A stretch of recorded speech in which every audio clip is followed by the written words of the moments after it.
Okay, this is a lecture for lesson 15. We're going to be talking about drug trafficking organizations. And they get lumped into what we call transnational criminal organizations, or TCOs. So you get DTO for drug trafficking organization, TCO for transnational criminal organization. The objectives for this lesson, I want you to recognize the term TCO, recognize the term DTO, and list 6 transnational crime organizations involved in drug smuggling and identify 7 major Mexican drug cartels.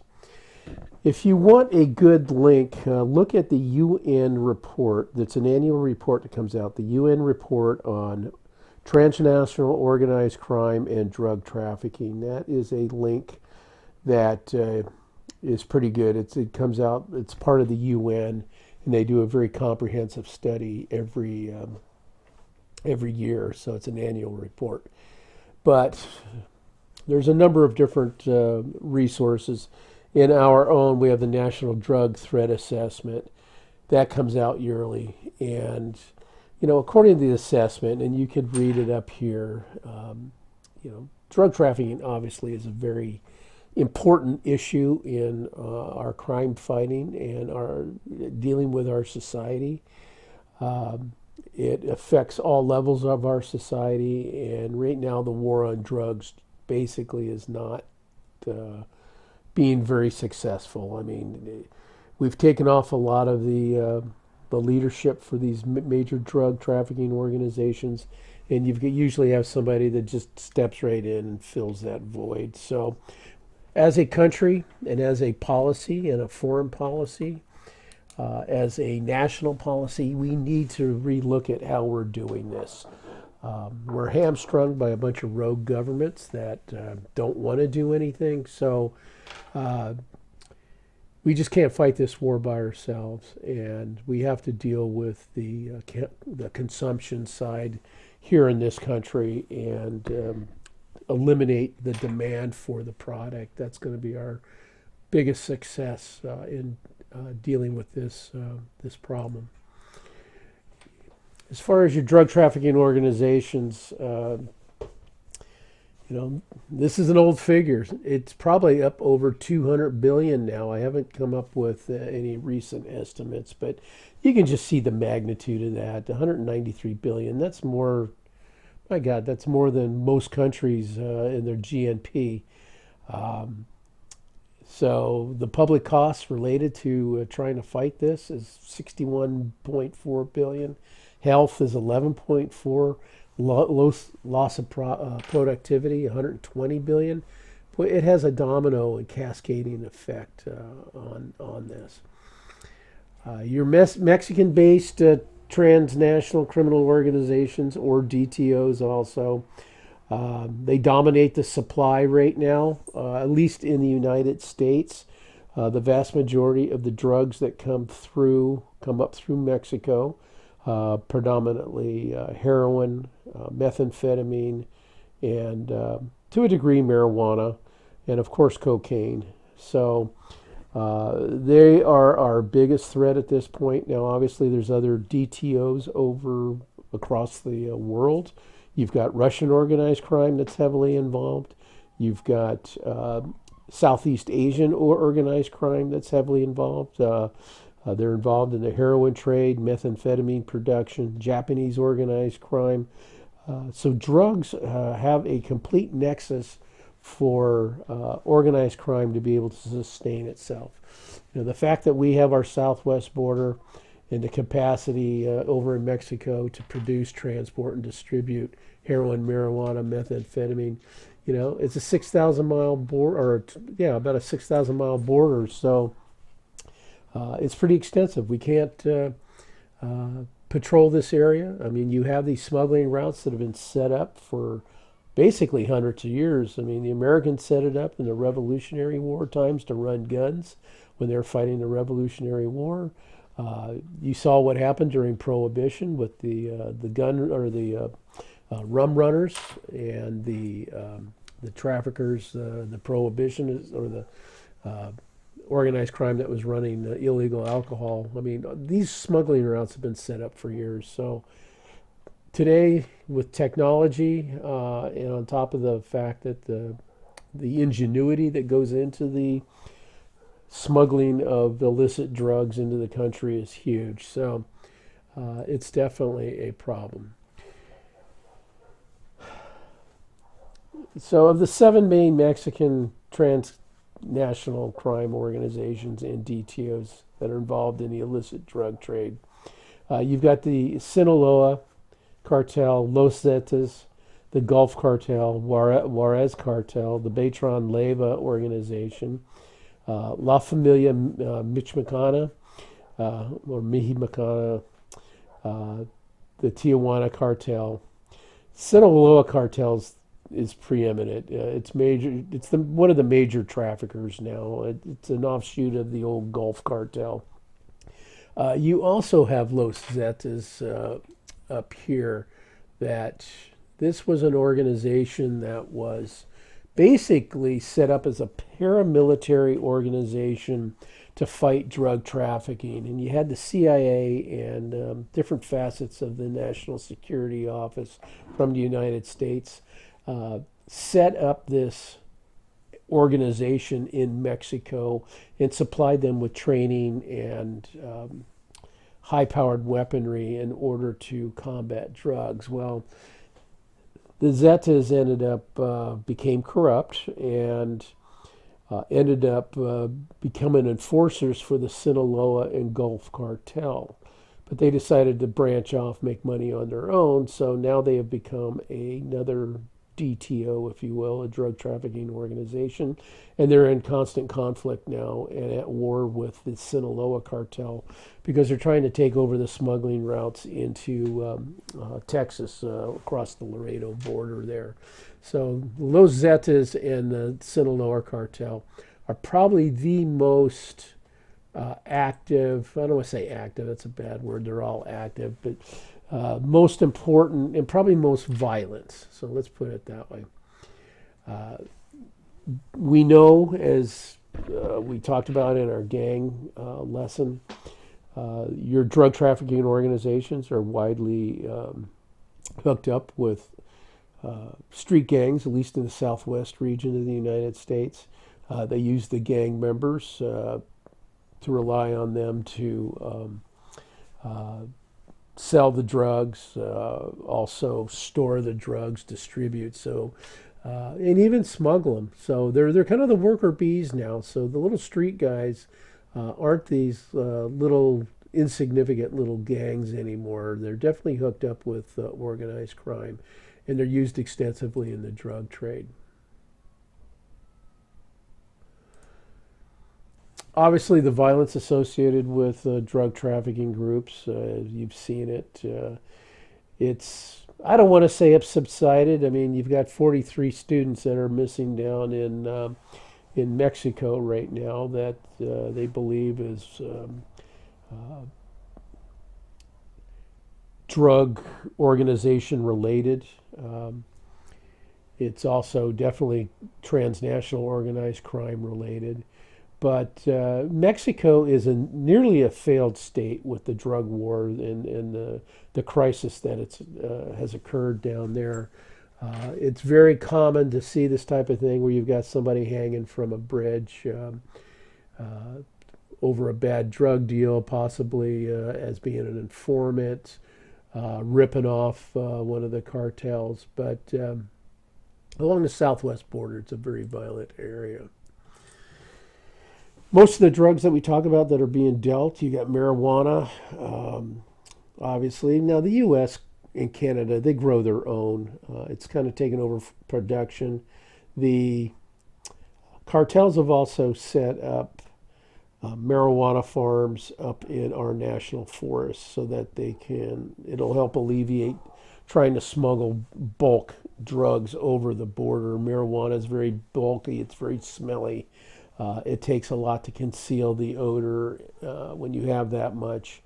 And it's hard to smuggle something that's that bulky. So they have now set up operations in our country and have planted vast fields of marijuana in the national forests where people aren't living. Now, what it's done, it's completely upset the balance of the ecosystem there. They bring their trash in. The workers camp out, but they leave everything there. They have generators that they rely on battery power at times, and this stuff is all left to rot, and it ends up getting in and tainting the water supply. Plus, animals get into it. It's a real problem. And on top of that, they're bringing in a plant that is basically a weed that can grow anywhere. So it's taking over and it's choking out a lot of the indigenous plants. So it affects both flora and fauna. It's as close to becoming an eco disaster if it's going to continue. But they also are involved in ecstasy, the production, and of course, obviously smuggling and sales here. Methamphetamine is huge. Heroin has been around forever, and it's been the basic source of southwestern heroin supplies come out of Mexico. And of course, cocaine, where your DTOs in Mexico and Colombia have joined forces to smuggle the drug up to the United States. Your Mexican TCOs and DTOs, they rely on California and South Texas as points of entry to smuggle cocaine, heroin, meth across the border, and remote areas along the Arizona border to start smuggle large quantities of marijuana. They use your human trafficking routes. These are the entry points that they've been using for years. And this is how they'll literally carry it across their back. Unfortunately, because of the weather or the climate, and particularly with the fact we're in a drought, it's definitely affected. There's been a lot of people that have died bringing this stuff over. There's a lot of infighting and wars, both here and in Mexico, between these different drug trafficking organizations. Some have aligned, some have dissolved their relationship with one another. So it's in a constant state of flux. But it's a very violent world that they live in, and it's that constant competition to take over the markets and the entry points. Here's a list of your major drug trafficking organizations and the areas in which they control here. So you got the Arellano Felix organization up in northern Baja, right on our border. It was an offshoot of the Gulf cartel. You've got Cartel Pacifico Sur, which kind of along the Sea Cortez and right along this area here along the Pacific coast is Cartel Pacifico. You've got Los Zetas, is what I mentioned earlier, which was the hit team and kind of the worker bees for the Sinaloa cartel and Gulf cartel for a while, but they have formed their own. The Sinaloa cartel, that this is the big one that we've been talking about. There's this constant fight for the point of entry POEs, particularly you got Ciudad Juarez, you got El Paso, Texas, Laredo, Texas. So up and around the Rio Grande area here is a major entry point.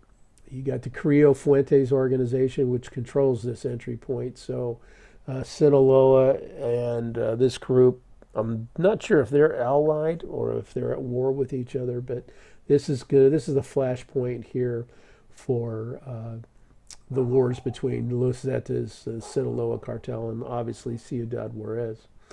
The Gulf cartel, well, we just talked about that. They're right here. La Familia Michoacana, it's a small area down here in southern Mexico. Around your Chiapas area, I believe. I think Chiapas is farther down here. Anyway, they control the area down here. They are now called Knights Templar. And this is the area where there's been a lot of unrest lately, where the local population is at war with the Knights Templar. The Knights Templar controlled the government, and believe it or not, the local population has risen up and has armed themselves and are now fighting the Knights Templar, which is fairly unique. The rest of Mexico needs to do that.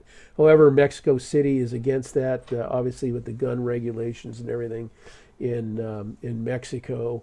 They're trying to dissuade the citizens from this armed conflict. However, the citizens are responding, saying the government cannot protect us and we have to protect ourselves. So you've got that war between the citizens and the Knights Templar. The citizens are becoming a type of revolutionary group as a result of their alienation with the federal government. So definitely has an effect here, and it'll be interesting to see what happens. You've got the independent cartel of Acapulco, which I think is down in this area here. And then you've got different disputed territories all through this area that you'll see some violence. But these areas are used for drug production, storage, drugs coming up out of Colombia. It's the border here that's very important. This is the thing that is being contested between a lot of these groups. Up here is a link to your Mexican drug cartels. So click on that, and that should get you to, I think it's a YouTube link. Your Sinaloa cartel, they're involved in cocaine smuggling, heroin, marijuana production and smuggling, ecstasy, methamphetamine. They're active in the Florida, Caribbean, Great Lakes area, Mid-Atlantic, New England, New Jersey, Southwest, Southeast, West, and they're involved all over the United States. Another link up here. Click on that for more information. Los Zetas, another link. Click on that for more. They're heavily involved with the cocaine marijuana industry, and their influence is in Florida, the Caribbean, Great Lakes, Southeast, Southwest. So not quite as influential as a Sinaloa, but nevertheless still wield a lot of power. Juarez cartel, they're involved with marijuana cocaine smuggling. You can see the area here where they have the greatest amount of influence. Beltran Leyva, like most of them, cocaine, heroin, marijuana, but they're involved in the Southeast, Southwest. Knights Templar, like I said, it used to be called La Familia Michoacana, but they go by Knights Templar now, but they're very influential with this, the amount of drugs that they bring in. They're involved in the Southeast and Southwest. Arellano Felix has kind of lost a little bit of influence. However, like I've said before, they've risen up after their leadership has been taken off the last few years, and they are getting active once again. So I can't say they've disappeared, but they are regenerating themselves, if you will. And we'll see what happens and who they align themselves with for the border, because the San Diego border is a very important geographic area for them. So your national drug report here talks about the cartels. Here you got a link with Colombian drug cartels. Pablo Escobar up here. They're usually at war with the FARC, F-A-R-C. It's a revolutionary group that's heavily involved in drug smuggling, production to help finance their revolution. Medellin, I believe, was somewhere in the middle of the country here. Now, the Medellin cartel has lost its influence with the dismantlement of the cartel and its leadership. However, Cali cartel on the Pacific coast, that's still very active. And that is who has the business relationship and agreement to ship drugs up through Mexico and rely on the Mexican cartels. Mexican cartels will take about 50% of the shipment for payment and for allowing the Colombian cartels to use Mexico. So payoffs are big, and the money's spread around. It just talks about your Colombian cartels. So I'll jump forward here to your ethnic Asian groups. And we have a lot of Asian influence here in this country. We've had people from China, Korea, Japan, obviously. Uh, so the ethnic Asian trafficking organizations are very big. They're big with high potency marijuana, a lot of your synthetic drugs, methamphetamine, so on and so forth, come from your Asian drug trafficking organizations. Uh, a lot of these are based in Canada because of the different ethnic types. Like I said before, Chinese, Korean, Vietnamese, but they're big in the ecstasy production, and they smuggle large amounts over into the U.S. border. You've got ethnic Dominican trafficking organizations that have a lot of influence up in the Northeast, New York, Boston area. Uh, the Dominican trafficking organizations also have an agreement. They will do a lot of the smuggling for the Colombian cartels for cocaine. So very similar to the Mexican cartels. So this is another area where shipments go up through the Caribbean and end up in the Dominican Republic, and then they're smuggled into the United States. That's pretty much what I just said there, but it's a lot of the stuff that they bring in is distributed up in the Northeast. Cuban, you got the organized groups there. I mean, a lot of them are based in Florida. There's a huge Cuban population, and the fact that they have a lot in common with the Dominicans, the Mexican, and obviously Colombian with language, culture to a degree. So there is a connection here between Cuban organized crime and the cartels. So you're talking about high potency marijuana, particularly your indoor grows. But the Cubans they've got their own DTOs. West Africa is a transporter. A lot of cocaine from the cartels goes into Africa, where it's smuggled up into Europe. So that, as well as heroin. So Africa is a huge hub for this type of illicit activity and illicit goods. Some of the different smuggling routes and the people that are involved here. I mean, you can look at that, click on that. And different drug smuggling routes, just in Texas alone. I mean, look at the whole border. You got the Rio Grande River there, Grande River, and just the difference. Once they get up into past the border area and through past a lot of your INS and custom checkpoints, you got major freeways that go up to the Midwest and to the east and southeast, and so it's game on once they get beyond the border area. That's why Texas is very important. Heroin is increasing. It's increasing in use here in this country. So it's become a very popular drug again. It's fairly cyclic because it's it's the one of the worst drugs that people can take because it's highly addictive. The MDMA, also your ecstasy, your different synthetic drugs. The synthetics are huge, and your different cartels. They don't just smuggle cocaine and marijuana in here. So I mean, they manufacture your methamphetamines, your ecstasy, your rave drugs, whatever's popular. Let's move on. Talk about the heroin production. Like I said, it's definitely increasing.